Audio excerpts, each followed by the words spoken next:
Dictation start होगी 5 second बाद।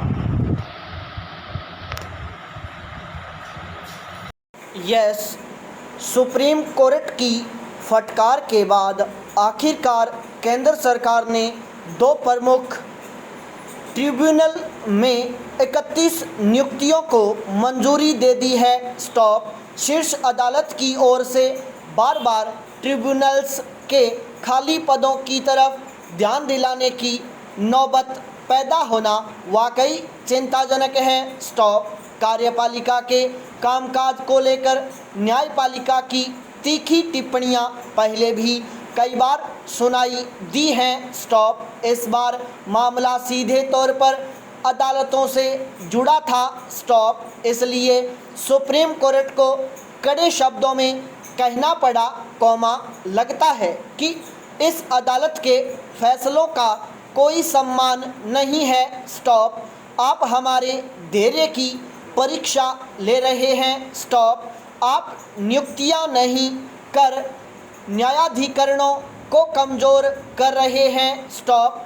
न्यायाधिकरणों के कामकाज से जुड़े कानून को संसद में सार्थक बहस के बगैर पारित किए जाने पर भी सुप्रीम कोर्ट ने नाराज़गी जताई थी। स्टॉप। कार्यपालिका की जिम्मेदारी है कि महत्वपूर्ण कामकाज को वह प्राथमिकता के आधार पर निपटाए। स्टॉप। विडंबना है कि ऐसा नहीं होता। स्टॉप। पानी जब सिर के ऊपर से गुजरने लगता है, तभी वह सक्रिय होती है। स्टॉप। अदालतों में बढ़ते मामलों के बोझ को कम करने के लिए ट्रिब्यूनल्स की स्थापना की गई थी। स्टॉप। इसमें नियुक्तियों में विलंब के कारण कंपनी कानूनों और आयकर से जुड़े मामले भी अदालत पहुंच रहे थे। स्टॉप। कानूनों के तमाम प्रावधानों का पालन करते हुए नाम भेजे जाने के बावजूद नियुक्तियां न करने का कोई तर्कसंगत स्पष्टीकरण भी पेश नहीं किया जा रहा था। स्टॉप। अर्ध न्यायिक संस्था के तौर पर काम करने वाले सभी ट्रिब्यूनल पीठासीन अधिकारियों व स्टाफ की कमी से जूझ रहे हैं। स्टॉप। फिलहाल राष्ट्रीय कंपनी लॉ न्यायाधिकरण व आयकर अपीलेट न्यायाधिकरण में ही नियुक्तियां मंजूरी की गई हैं। स्टॉप। ऋण वसूली न्यायाधिकरण, दूरसंचार विवाद समाधान एवं अपील न्यायाधिकरण समेत बाकी न्यायाधिकरणों के खाली पद भरने की प्रक्रिया भी जल्द शुरू होने की उम्मीद की जानी चाहिए। स्टॉप। न्यायाधिकरणों की नियुक्तियों में विलंब का एक कारण कार्यपालिका पर कामकाज का बोझ भी हो सकता है। स्टॉप। सुप्रीम कोर्ट ने 1997 में एक मामले की सुनवाई के दौरान राष्ट्रीय न्यायाधिकरण आयोग का विचार दिया था। स्टॉप। न्यायाधिकरणों की स्वतंत्रता से समझौता किए बगैर उनके मामलों की देखरेख के लिए यह बेहतर विकल्प हो सकता है। स्टॉप। न्यायाधिकरण में नियुक्ति संबंधी प्रक्रिया के संचालन और विकास की जिम्मेदारी इसे सौंपी जा सकती है। स्टॉप। सबसे महत्वपूर्ण मुद्दा यह है कि न्याय में देरी नहीं होनी चाहिए। स्टॉप। न्याय में देरी और बैकलॉग जैसी समस्याएं न्यायिक प्रणाली को पंगु बना देती हैं। स्टॉप। पैरा 20 वर्ष पहले 9/11 के 7 हफ्तों बाद, मैंने ओसामा बिन लादेन का साक्षात्कार लिया था। स्टॉप। मैं वह आखिरी पत्रकार था जिसने लादेन का इंटरव्यू लिया। स्टॉप। हमारी मुलाकात अफगानिस्तान में अमेरिकी बमबारी मुहिम के दौरान हुई थी। स्टॉप। साक्षात्कार के दौरान ओसामा ने दावा किया था कि उसने एक जाल बिछाया है जो अफगानिस्तान से अमेरिका को उसी तरह अपमानजनक तरीके से बाहर निकालेगा, जिस तरह सोवियत संघ के साथ हुआ था। स्टॉप। उसने अमेरिका और तालिबान के बीच बातचीत होने की भी भविष्यवाणी की थी। स्टॉप। 2 दशकों बाद, लादेन अब मर चुका है और वे भविष्यवाणियां सच हुई हैं। स्टॉप। अमेरिकी इस संदर्भ में खुद को दिलासा दे सकते हैं कि वे उसे मारकर बदला लेने में सफल रहे, लेकिन यह बड़ी तस्वीर कम आश्वस्त करने वाली है। स्टॉप।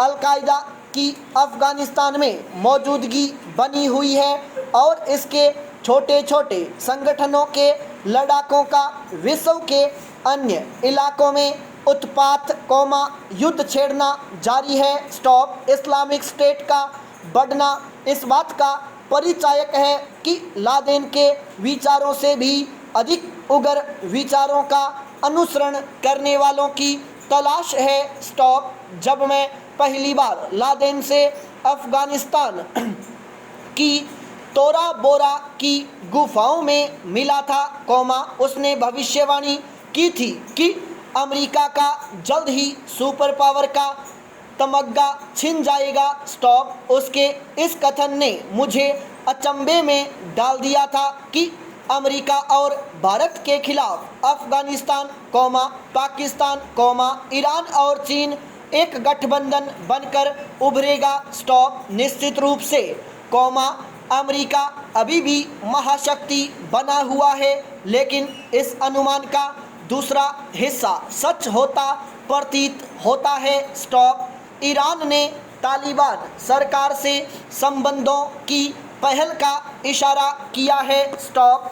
तालिबान ने चीन को संकेत दिया है कि वह मान्यता और समर्थन के बदले मुस्लिम उइगरों के खिलाफ चीनी अपराधों को माफ़ करने को तैयार है। स्टॉप। चीन ने हाल ही प्रतिक्रिया स्वरूप $3.1 करोड़ की आपातकालीन राहत नई अफगान सरकार को दी है। स्टॉप। लादेन यह समझ गया था कि अमेरिकी ताकत उसके दुश्मनों को एक साथ होने के लिए मजबूर करेगी। स्टॉप। वह यह भी समझ गया था कि अमेरिका की ताकत उसकी कमजोरी भी है। स्टॉप। 9/11 के बाद, मैंने इराक से सीरिया तक और लेबनान से लेकर फिलिस्तीनी क्षेत्रों तक के युद्धों को कवर किया। स्टॉप। मैंने 9/11 के बाद विदेश मंत्री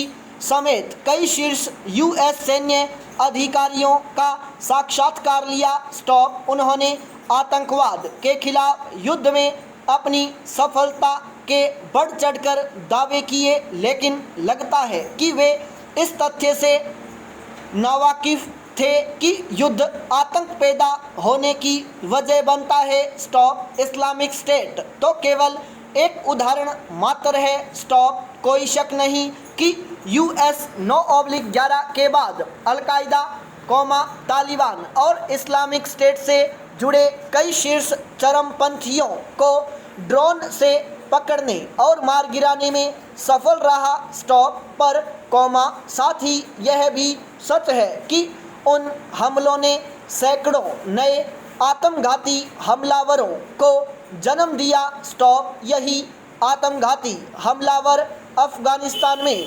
यूएस और नॉर्थ अटलांटिक बलों के खिलाफ तालिबान के सबसे प्रभावी हथियार बन गए। स्टॉप।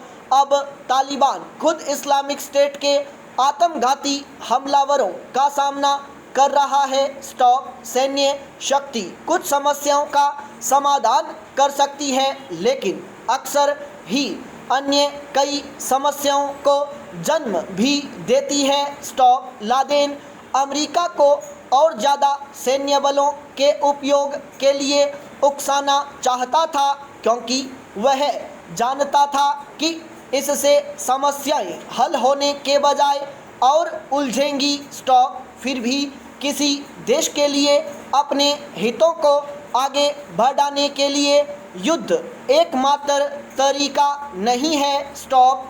वाशिंगटन को अपनी पिछली गलतियां नहीं दोहरानी चाहिए। स्टॉप। 1989 में सोवियत सैनिकों के वापस लौट जाने के बाद अमेरिका और उसके सहयोगियों ने अफगानिस्तान को उसके हाल पर छोड़ दिया था। स्टॉप। अशांत अफगानिस्तान गृह युद्ध में बदल गया और तालिबान उसी युद्ध का मुख्य परिणाम है। स्टॉप। अब यह देश फिर असफल राज्य बनने की कगार पर है। संपूर्ण विराम।